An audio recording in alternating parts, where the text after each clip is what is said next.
Welcome to Cowgirl Up, the podcast dedicated to elevating your mindset. I'm your host, Lori Blickenstaff, certified mental performance coach at mentalgame101.com. Today we're looking at the scientific principle called neuroplasticity. I've alluded to this a few times, but today we're going to go a little bit deeper. Well, first of all, what is it? Well, defined literally, it's neuro, which is the brain, and plasticity, plastic. So basically it means that the brain is plastic. It has the ability to reorganize itself. It can form new neural connections. So this is what happens when we learn something new. Our brain adapts to the process of the new experiences and information that we're taking in.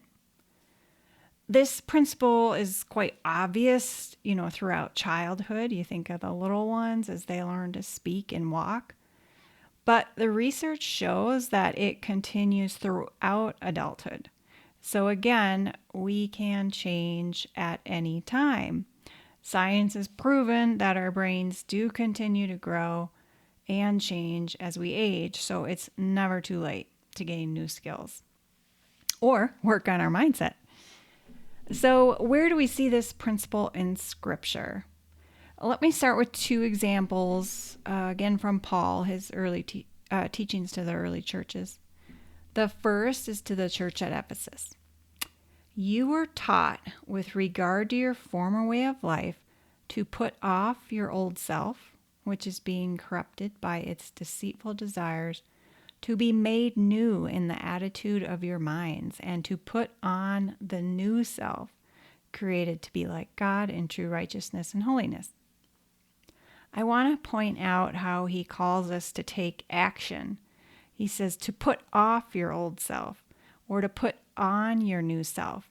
So again, this is not a passive principle. Then in Romans, we hear him tell us to not conform to this world, but be transformed by the renewal of our mind. That by testing you may discern what is the will of God, what is good and acceptable and perfect. So here, this idea of renewing the mind. Well, that is neuroplasticity. Sure, they didn't have the scientific name for it back then, but it was clearly understood that our minds could adapt and change by taking action.